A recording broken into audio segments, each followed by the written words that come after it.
इसीलिए उसने आज का फैसला सुन के कहका भी लगाया और आसमान की तरफ देख के कहा कि ना आज तक किसी यजीद के सामने सर झुकाया है, ना किसी आमिर के सामने सर झुकेगा। मुझे 14 साल की बजाय 70 साल भी सजा दे लो, मैं कोई डील नहीं करूंगा। बिस्मिल्लाहिर्रहमानिर्रहीम नहमदुहु व नुसल्ली व नुसल्लिमु अला रसूलिहिल करीम। तमाम देखने और सुनने वालों को अस्सलामु अलैकुम व रहमतुल्लाहि व बरकातुहू। था जिसका इंतज़ार वो शाहकार आ गया।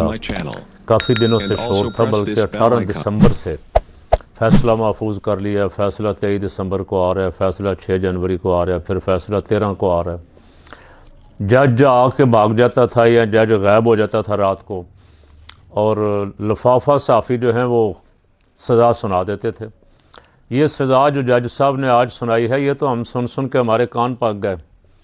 ये फैसल वाडा जो ऐलान कर रहा है 14 साल इमरान खान को होगी और 7 साल बुशरा को होगी, फिर सारे साफ़ी, गरीदा फ़ारूकी, मुरीब फ़ारूक, कामरान शाहिद, तलत हुसैन और इस कबीले के तमाम साफ़ी शोर डाल रहे हैं। तो फैसले के पल्ले क्या रह गया? जब बच्चे बच्चे को पता था, कल सारे ट्वीट ये हो रहे थे कि कितने साल खान को होगी, कितने साल बुशरा बीबी को होगी। तो फिर फैसला जज साहब आप ये तकल्लुफ़ ना ही करते, आप प्रेस रिलीज़ भेज देते घर से ही। एक वो उनके पास पहले ही था और उनके पास फैसला आपके फैसला करने से पहले मौजूद था और कई दिनों से उसका शोर पड़ा हुआ था। टीवी चैनलों पे, प्रोग्रामों में, अक्सर साफ़ियों के ट्वीट पे ये बार बार आ रहा था, इतने साल सज़ा होगी, इतने साल। तो ये सज़ा आपने किस बात की दी? यूनिवर्सिटी बनाने पे। एक बंदे ने अल कादर यूनिवर्सिटी बनाई सीरतुन नबी सल्लल्लाहु अलैहि वसल्लम पढ़ाने के लिए तलबा को, और गरीब तलबा जो बहुत बड़ी चौड़ी लंबी चौड़ी फ़ीसें दे के बड़ी यूनिवर्सिटियों में नहीं पढ़ सकते, उनके लिए बनाई। इनमें से कौन सी चीज़ आपको पसंद नहीं आई? तो कौम को भी तो पता लगे ना। यूनिवर्सिटी बनाना जुर्म है, गरीब बच्चों के लिए बनाना जुर्म है, इस्लामी तालीमात पढ़ाना जुर्म है, यहाँ कुरान और सुन्नत की सीरतुन नबी की बात करना जुर्म है, यह गौसे आज़म शहंशाह बगदाद हज़रत शेख अब्दुल कादिर जिलानी रज़ी अल्लाह ताला अन्हु के नाम पे किसी इदारे का नाम रखना जुर्म है। अगर आपने पैसों पे सज़ा दी है 190 मिलियन पाउंड पे, तो 190 मिलियन पाउंड तो सुप्रीम कोर्ट के अकाउंट में आए, सुप्रीम कोर्ट के अकाउंट में पड़े हुए हैं, काबीना ने मंजूरी दी। अब पैसा मलक रियाज का और उसका पहला कसूरवार जिसको अदालत में तलब करना चाहिए था, मियाँ साहब का साहबजादा हसन नवाज़, जिसने 9 अरब रुपए की प्रॉपर्टी 18 अरब रुपए में बेची, उससे पूछना चाहिए ना वो आखिर पैसा कहाँ से आया 18 अरब रुपया। उसी पे बरतानिया गवर्नमेंट ने क्वेश्चन किया कि इतना पैसा यहाँ कैसे आया और कहाँ से आया। पैसे के मशकूक होने का मसला तो वहाँ से खड़ा हुआ। तो आपने ना हसन नवाज़ को बुलाया, ना हुसैन नवाज़ को बुलाया, ना आपने नवाज शरीफ को बुलाया, ना आपने मलक रियाज को बुलाया। तो वो फरीक जिसका इतना को दखल भी नहीं था, उसको सज़ा दे के आप पाकिस्तान की नेक नामी करवाना चाह रहे हैं।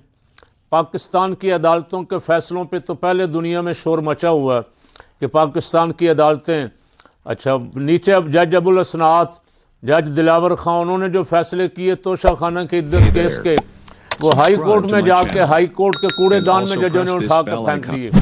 और जज भी कौन से फेंकने वाले? Aamir Farooq, chief justice supreme Islamabad high court. जिस दिन उनके साथ एक जज और बैठा, वो फैसले उड़ गए। तो दुनिया में हमारी अदलिया का क्या वक़ार बाकी रहा? अब ये फैसला भी PTI वालों की ख्वाहिश के मुताबिक आया है। जाती उम्रा वाले भंगड़े डाल रहे हैं, जाती उम्रा वाले लड्डू खा रहे हैं, लेकिन जाती उम्रा वालों के चेहरों पे लड्डू खाने के कोई आसार नुमाया नहीं हो रहे। चेहरों पे परेशानी और नौसत बरस रही है। आज जितने वजीर भी आए, जिन्होंने जिस वजीर ने भी आके प्रेस कॉन्फ्रेंस की, उसके चेहरे पे नौसत बरस रही थी और उसका अंदाज़ा लग रहा था देखने वाले को कि ये झूठ बोल रहा है। एक टैडी पैसा जिस केस में ना रियासत का नुकसान हुआ, ना किसी इदारे का नुकसान हुआ, ना कोर्ट का नुकसान हुआ, ना काबीना का, ना हुकूमत का, ना किसी यूनिवर्सिटी का, बल्कि फ़ायदा ही हुआ। उस सजा में उस फैसले में 14 साल उम्र का 14 साल सजा और 10 लाख रुपए जुर्माना। अच्छा, तकरीबन जो अंदाजा लगाया गया है 190 मिलियन पाउंड 63 अरब रुपए के करीब पैसा बनता है। तो 63 अरब रुपए का गबन हुआ बकौल आपके, सजा 10 लाख रुपया, बाकी 62 अरब और 90 करोड़ रुपया माफ। ये आपकी अदालत का फैसला है। तो ये तो मजाक बन गया है, आज ही सोशल मीडिया पे इसका मजाक बन गया है और मजीद मजाक बनेगा। अच्छा चलें जी, खान साहब ने यूनिवर्सिटी बनाई, खान साहब कसूरवार थे, खान साहब ने इतना बड़ा प्रोजेक्ट क्यों बनाया? वैसे तो आप सब रात ही जानते हैं, मुझसे ज़्यादा जानते हैं कि इनको नमल यूनिवर्सिटी की भी तकलीफ है, इनको शौकत खानम की भी तकलीफ है, जिसके बाद रोज झमघटा लगा रहता मरीजों का, जिनको हर जगह से जवाब मिल जाता कैंसर के मरीजों को, वो बेचारे शौकत खानम में आते। इनको शौकत खानम, ख्वाजा आसिफ, अता तारड़ और इन जैसे और भौंकू कई दफा कह बैठे हैं कि जो पैसा गड़बड़ होता है जो शौकत खानम के लिए आता है, शौकत खानम का पैसा खान की सियासत पे इस्तेमाल होता है। तो अगर तो अवाम ने आपकी बात मान के पैसा देना छोड़ दिया है, उस चैरिटी में हिस्सा लेना छोड़ दिया है, तो फिर तो बात आपकी सही है कि लोगों को भी आपकी तरह शक पड़ गया।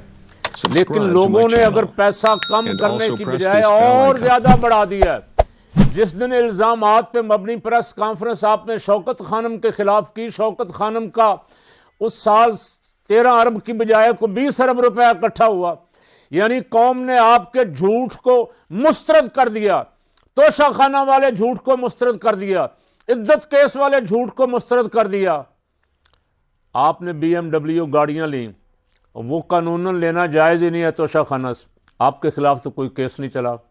अब बीबी कह रही मंसूर अली खान को इंटरव्यू में कि मैंने तो नहीं गाड़ी ली, उसने कहा आपने अपने अहसासों में डिक्लेयर किए। अच्छा, फिर ये ज़रा वीडियो बंद कर दें, ये वीडियो थोड़ी देर ज़रा बंद कर दें, आइए आप देख लें, आप देखते भी रहते हैं बार बार इसे सोशल मीडिया पे। तो झूठ की भी कोई आखिर एक हद तो होती है ना, ये सारी हदें क्रॉस कर गए। अब इसका खान को फ़ायदा क्या होगा?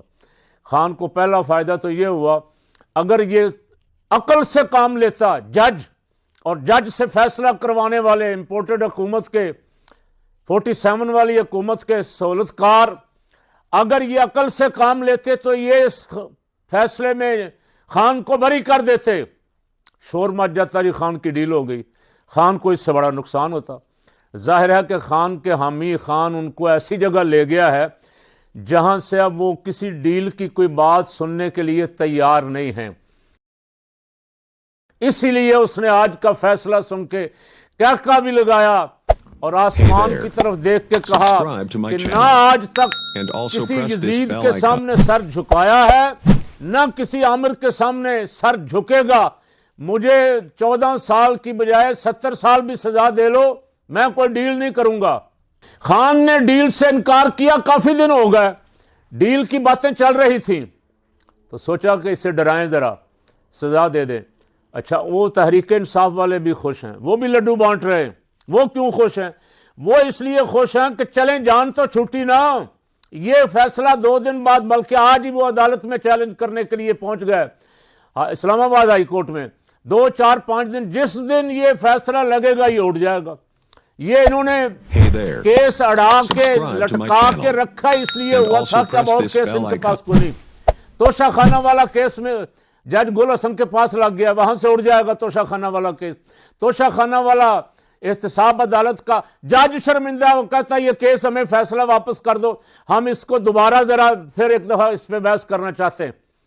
तो जब जज फैसला देने वाला है उस पर खड़ा होने के लिए तैयार नहीं है, तो ये जज जिससे आपने फैसला करवाया है, इस जज के बारे में तो सुप्रीम कोर्ट पहले फैसला दे चुका कि ये पुलिस का टूल बना है, ये बेईमान है, ये करप्ट जज है।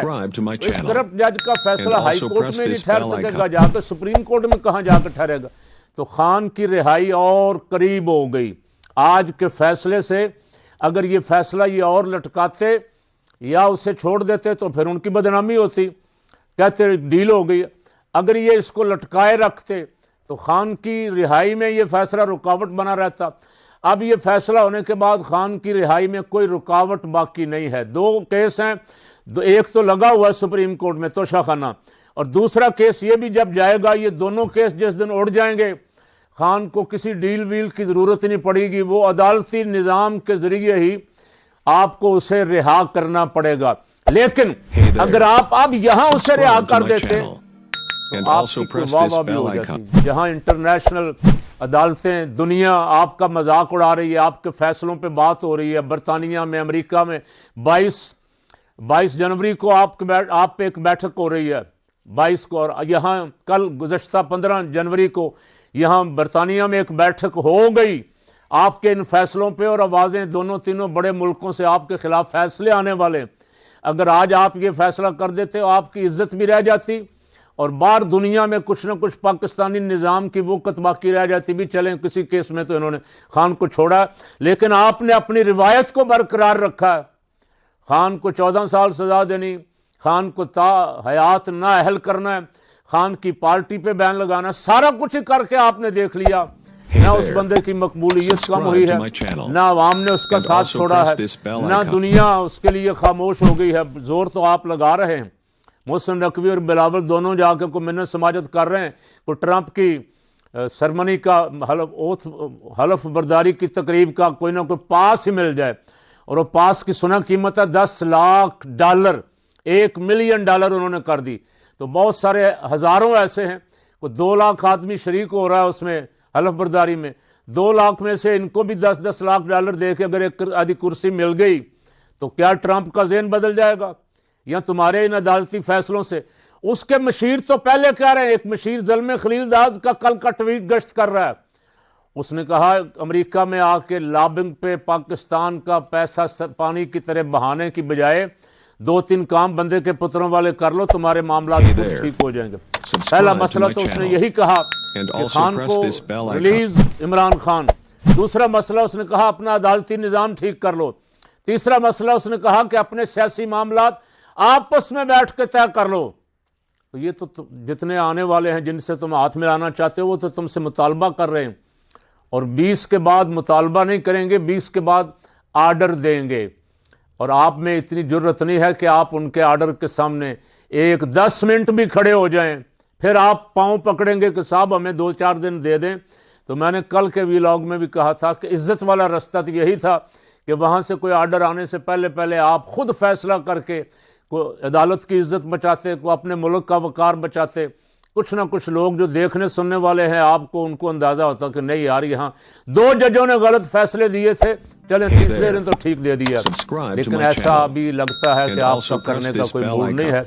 अल्लाह रब्बुल आलमीन की बारगाह में दुआ ही कर सकते हैं कि अल्लाह पाक इन मुसलमान कहलाने वाले जजों को कुरान पाक के उन अहकामात पे जिनमें बार बार हुक्म दिया गया है, इन्नल्लाह यअमुरु बिल अदल, अल्लाह तुम्हें अदल का हुक्म देता है, कूनू कव्वामीन बिल क़िस्त शुहदा लिल्लाहि वलौ अला अनफुसिकुम अविल वालिदैन वल अक़रबीन इन यकुन गनिय्यन औ फ़क़ीरन फल्लाहु औला बिहिमा फला तत्तबिल हवा। हुक्म दे रहा है किसी की दुश्मनी भी तुम्हें उसके खिलाफ गलत फैसला देने पे आमादा न करे। तो ये हमारे नाम नेहाद कलमा पढ़ने वाले अगर अपने रब का हुक्म ही मान लेते तो वहाँ आखिरत में भी इज्जत बच जाती है। अल्लाह पाकिस्तान के इदारों की हिफाजत फरमाए।